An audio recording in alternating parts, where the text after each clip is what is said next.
ஆண்டு சென்னை உயர்நீதிமன்றத்தில் நெடுஞ்சாலைத்துறையிலே 4800 கோடிக்கு ஊழல் செய்ததற்காக வழக்கு தொடரப்பட்டது. திராவிட முன்னேற்ற கழகத்தின் சார்பில் நான் தான் சென்னை உயர்நீதிமன்றத்தில் அந்த வழக்கை தொடர்ந்தேன். அந்த வழக்கிலே நாங்கள் சிபிஐ விசாரணை கோரவில்லை. ஆனால் நீதிமன்றமே இந்த வழக்கை சிபிஐ விசாரிக்க வேண்டும் என்று உத்தரவிட்டது. இவ்வளவு பேசுகிற பழனிசாமி நேற்றைய தினம் உத்தரவை எதிர்த்து உச்சநீதிமன்றத்திற்கு தமிழக அரசு ஸ்டாலின் போகக்கூடாது என்று மனசாட்சியை அடகு வைத்துவிட்டு நேற்றைய தினம் அவர் அறிக்கை விட்டிருக்கிறார்.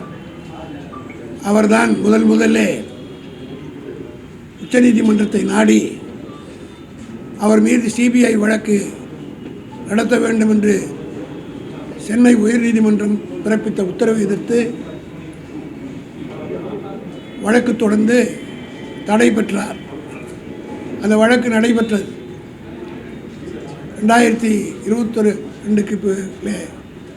விசாரணைக்கு வருகிற போது திராவிட முன்னேற்ற கழகத்தின் சார்பில் அந்த வழக்கை தொடர்ந்த நானே சிபிஐ விசாரணை தேவையில்லை என்று எடப்பாடி கேட்டதற்கு ஆட்சேபனை இல்லை என்று நாங்கள் சொன்னோம்.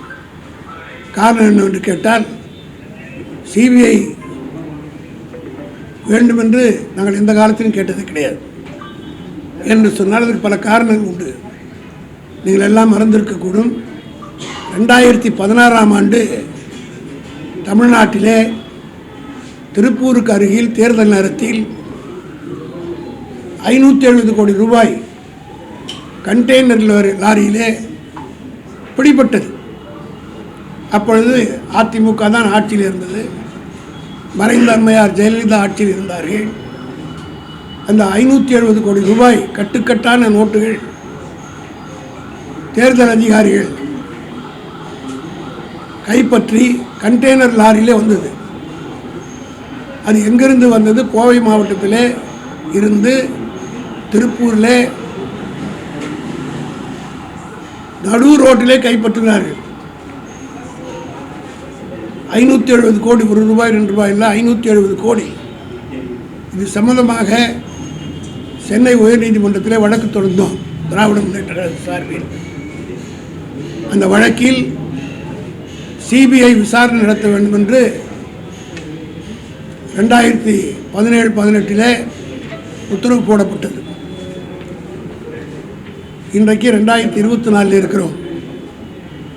உங்களை எல்லாம் நான் கேட்கிறேன், சிபிஐ இதுவரையில் அந்த வழக்கை பற்றி ஏதேனும் வழக்கை துவக்கி இருக்கிறதா, விசாரணை நடத்தியிருக்கிறதா என்பதை அவர்கள் கூர்ந்து நீங்கள் தான் சம்மந்தப்பட்டவர்களையும் கேட்டு நாட்டு மக்களுக்கு தெரிவிக்க வேண்டும். ஏனென்றால் சிபிஐ எப்படிப்பட்ட விசாரணை செய்யும் என்பதற்கு இதைவிட எதிர்காட்டு தேவையில்லை. ₹1 ₹2 570 கோடி. இதுவரையிலே அந்த பணம் யாருக்கு சொந்தம், யாருடைய பணம் என்று கண்டுபிடித்து நாட்டு மக்களுக்கு சிபிஐ சொல்லவில்லை. அதற்குரிய எந்த நடவடிக்கையும் எடுக்கவில்லை. இதுதான் சிபிஐனுடைய இன்வெஸ்டிகேஷன். அதை பற்றி எங்களுக்கு கவலை இல்லை. ஆனால் எடப்பாடி அவர்கள் கேட்பதைப் போல உச்சநீதிமன்றத்திற்கு நாங்கள் போக வேண்டிய அவசியம் இல்லை என்றாலும் கூட கள்ளக்குறிச்சி சம்பவத்தில் உடனடியாக முதலமைச்சர் அவர்கள் நடவடிக்கை துரிதமாக எடுத்து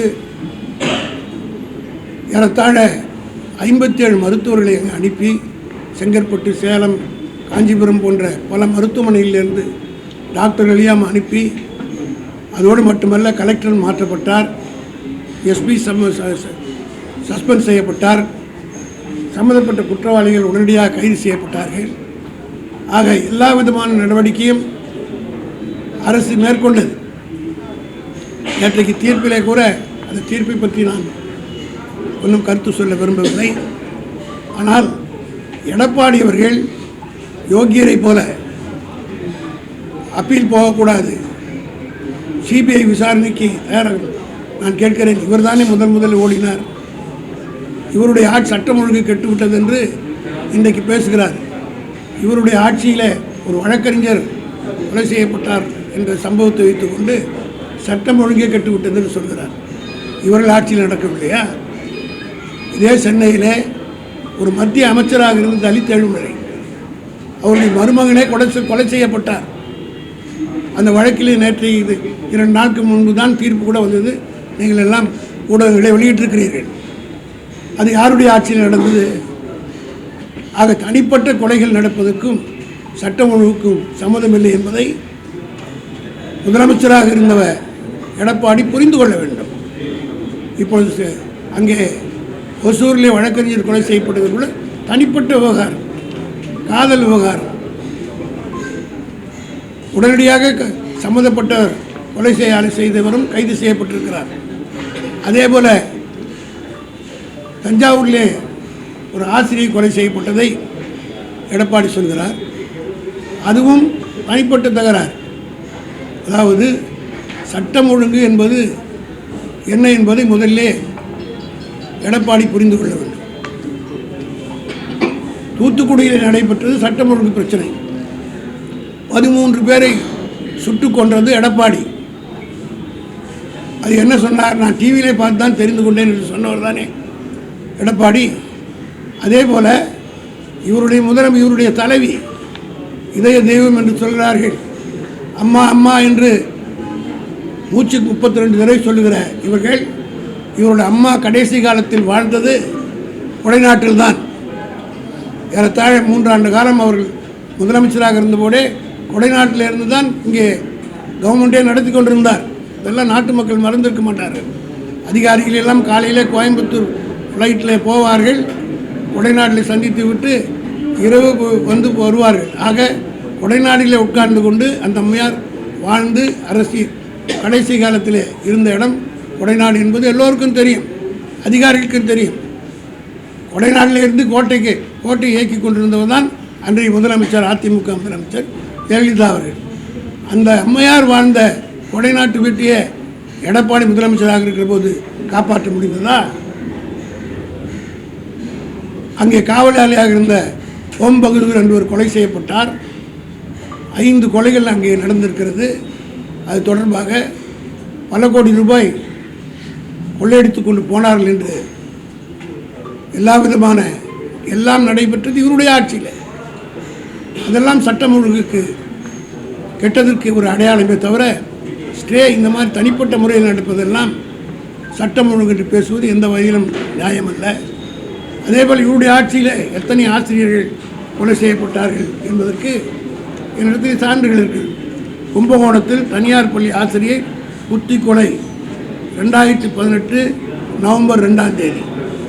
பெரம்பலூர் அருகே பட்டம்பகலில் ஆசிரியை வழிமறித்து கத்தியால் குத்தி கொலை ஆகஸ்ட் 14, 2018. ராமநாதபுரம் கலெக்டர் அலுவலகத்தில் ஆசிரியை படுகொலை, கணவன் கைது டிசம்பர் 23, 2020. கல்லூரி ஆசிரியை கழுத்தை அறுத்து தீ வைத்து எரித்து கொலை, கோவை ஜனவரி 8, 2017. கள்ளக்காதல் விவகாரம், காரை ஏற்றி கொலை செய்தது ஏன்? கைதான காதலன் பரபரப்பான வாக்குமூலம், சென்னை மே 9, 2017. அரசு பள்ளி முன் ஆசிரியர் படுகொலை, தூத்துக்குடி அருகே அரசு பள்ளியில் பணியாற்றுகிற ஆசிரியர் படுகொலை செய்யப்பட்டிருக்கிறார். இது 8/7, 2019. இப்படி இவருடைய ஆட்சியிலே இவ்வளவு ஆசிரியர்கள் கொலை செய்யப்பட்டிருக்கிறார்கள். இதெல்லாம் சட்டம் ஒழுங்கு என்று நான் தனிப்பட்ட விவகாரங்களாக செய்யும். அதே போல் தான் தஞ்சையில் நேற்றைக்கு நடந்திருக்கிறது. ஆக இதை வைத்துக்கொண்டு சட்டம் ஒழுங்கு கெட்டுவிட்டது என்று பேசுவது எந்த வகையிலே எடப்பாடிக்கு நியாயம் என்பதை நீங்கள் தான் எடுத்து சொல்ல வேண்டும். திராவிட முன்னேற்ற கழகத்துடைய ஆட்சி பொருள் அது மட்டுமல்ல, குற்றங்கள் இன்றைக்கு கொலைகள் குறைந்திருக்கிறது. ஆதாரத்தோடு நான் சொல்ல முடியும். 2020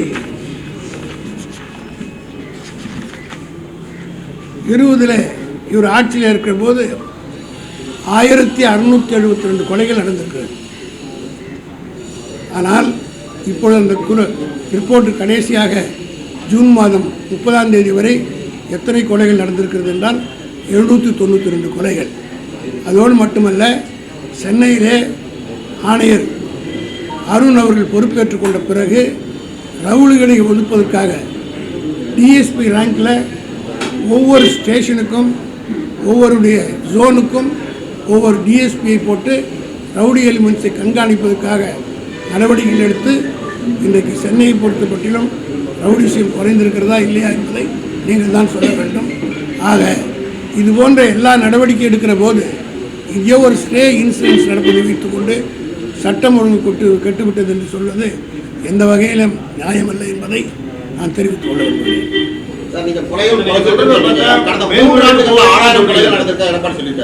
அதுதான் நான் ஆதாரத்தோடு சொல்லியிருக்கேன்.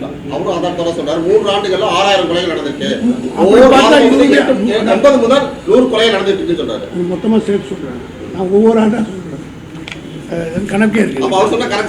கணக்கில் தப்பு அவர் சொல்கிறது. கடைசி ஒவ்வொரு வருஷமாக அப்படி நான் அவர் கொலையிலன்னு பார்த்தா 1 லட்சம் கொலை நடந்திருக்கு அவருடைய ஆட்சியில். அதிமுக ஆட்சியில் ஜெயலலிதா ஆட்சியில் இருந்து அவங்க ஆட்சி விட்டு இறங்குற வரையிலும் எடுத்து பார்த்தா 1 லட்சம் கொலைன்னு நான் சொல்கிறேன். நான் ஆதாரத்தோடு சொல்லியிருக்கேன். முதல்ல எல்லாத்தையும் காட்டியிருக்கேனே. அவர் கடைசியாக 2020 1672. இன்று கணக்கு கொடுக்கப்பட்டது ஜூன் மாதம் 30ஆம் தேதி வரை 792 கொலைகள் தான் நடந்திருக்கு. அது மட்டும் இல்லை, 2023-24 1500 அவரோட 100 குறைஞ்சிருக்கு.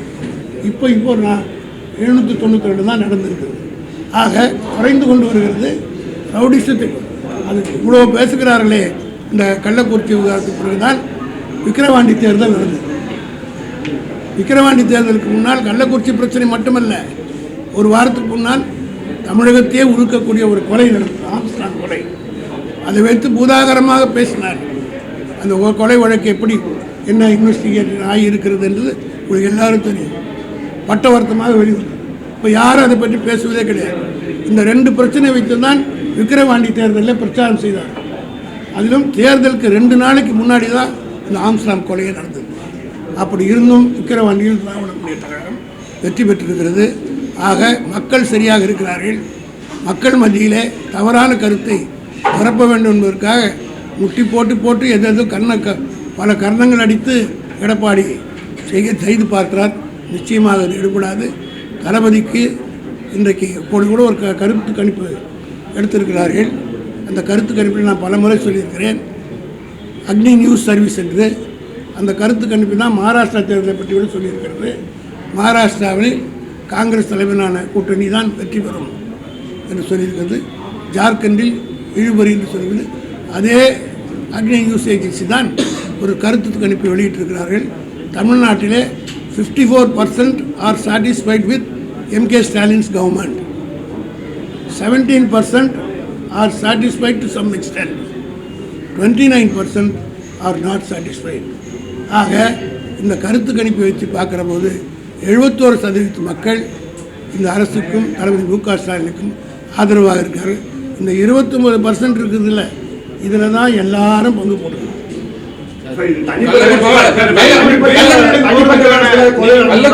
அந்த கொலை நடந்த இடத்தை பார்த்தீங்கன்னா இப்போ ஒரு பள்ளியா இருக்குது, ஒரு நீதிமன்ற வளாகமா இருக்குது, இந்த மருத்துவமனை தாக்கப்படும் மருத்துவமனை உள்ளே நடத்துறாங்க. இது போன்ற சம்பவங்கள் இது எல்லாமே பள்ளிக்கூடம் அவங்க பண்ணிட்டு இந்த சம்பவத்தை அட்வொகேட் போல நடக்கணும் நியாயம் சொல்லலை. அதற்காக வருந்துகிறோம். நடந்திருக்கிறது உள்ளபடியே வருத்தத்துக்குரிய ஒன்று தான். ஆனால் அதை பேசுகிற யோகிதை எடப்பாடி கிடையாது. அதுதான் அதாவது அந்த சம்பவத்தை நாங்கள் அதை ஊக்குவிக்கலை, அதை நியாயப்படுத்தலை. அதற்காக கண்டிக்கிறோம். அதற்குரிய எல்லா நடவடிக்கை எடுத்தோம். துணை முதலமைச்சராக இருக்கிற உதயநிதி ஸ்டாலின் உடனடியாக போய் பார்த்து ஆறுதல் சொன்னார் டாக்டருக்கு. அதே போல் இந்த சம்பவங்கள் தவிர்க்க முடியாது. இன்னிவிட்டபிள்.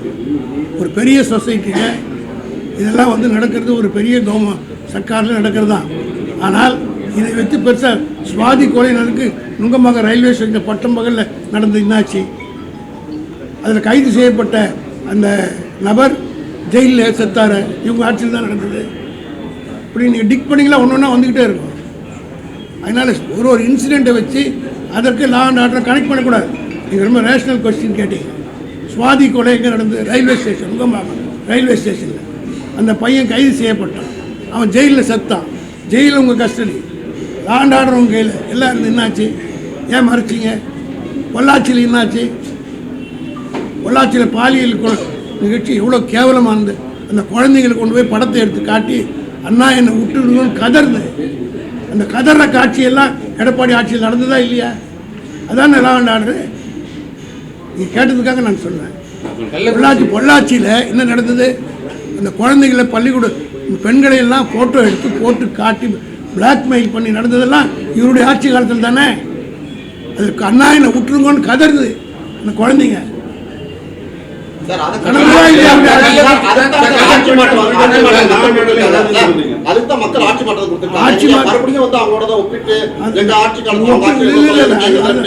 ஆட்சி மாற்றத்துக்கு பிறகு மாற்றம் ஏற்பட்டிருக்குதா இல்லையான்றதான் நான் சொல்லியிருக்கேன். அவர் எடப்பாடி பழனிசாமி மட்டும் எல்லாமே ஒரு குற்றச்சாட்டு இருக்காங்க. அது இல்லாம இப்ப வக்கீல்கள் அதே மாதிரி ஆசிரியர்கள் தனி சட்டம் வேணும்னு வர்றாங்க. இப்போ உங்களுடைய நடவடிக்கை என்னவா இருக்குன்னா நீங்க வந்து என்ன நடவடிக்கை உடனடியாக எடுத்திருக்கிறது. எல்லா விதமான நடவடிக்கையும் மேற்கொண்டிருக்கிறோம். அதுக்கு பல சாட்சிகளை நான் சொல்லியிருக்கிறேன். அதான் நான் சொல்லிட்டு ஆரம்பத்திலே சொல்லிட்டேன். இந்த சம்பவங்கள் எல்லாம் வருத்தப்பட வேண்டிய ஒன்று, தவிர்க்கப்பட வேண்டிய ஒன்று, விரும்பத்தகாத நிகழ்ச்சி தான் நடந்து விட்டது. அதற்காக அரசு நடவடிக்கை எடுத்திருக்கிறது. திமுகவை அதிமுக குறை கூறதும் அதிமுகவை திமுக குறை கூறதும் நடக்குதே தவிர நாட்டுக்கு இருவருமே நல்லது செய்யலன்னு உயர்நீதிமன்றம் ஒரு கண்டனத்தை தெரிவிக்கிறாங்க. அதே நீதிமன்றம் எங்களை பல முறை பாராட்டியும் இருக்கிறது. சில நீதிபதி இப்படி சொல்லியிருக்கிறாங்க. அதனால நீதிபதி கருத்துக்களை நான் பதில் சொல்றேன். நீதிமன்றம் சிறப்பாக பாராட்டி இருக்குது தமிழக அரசு. 2 நாளைக்கு முன்னாடி கூட ஹைகோர்ட்டு பாராட்டி தமிழக அரசு நடவடிக்கை பாராட்டி. கள்ளக்குறிச்சி விவகாரத்தில் சிபிஐ மேல்முறையீடு இருக்கீங்களா? உயர்நீதிமன்ற உத்தரவு அது வந்து கவர்மெண்ட் தான் டிசைட் பண்ணோம். திமுகனுடைய ஸ்டாண்டை நான் சொல்லிட்டேன். அரசு முடிவு எடுத்து சொல்லுவாங்க.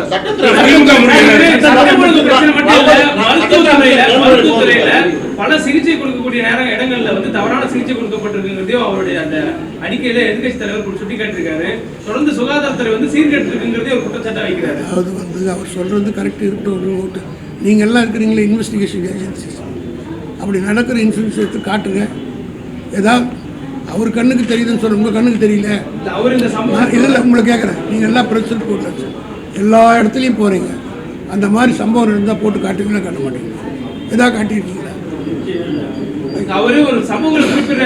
அதாவது அவர்களை விட சோர்ஸ் ஆஃப் இன்ஃபர்மேஷன் உங்களுக்கு அதிகம்.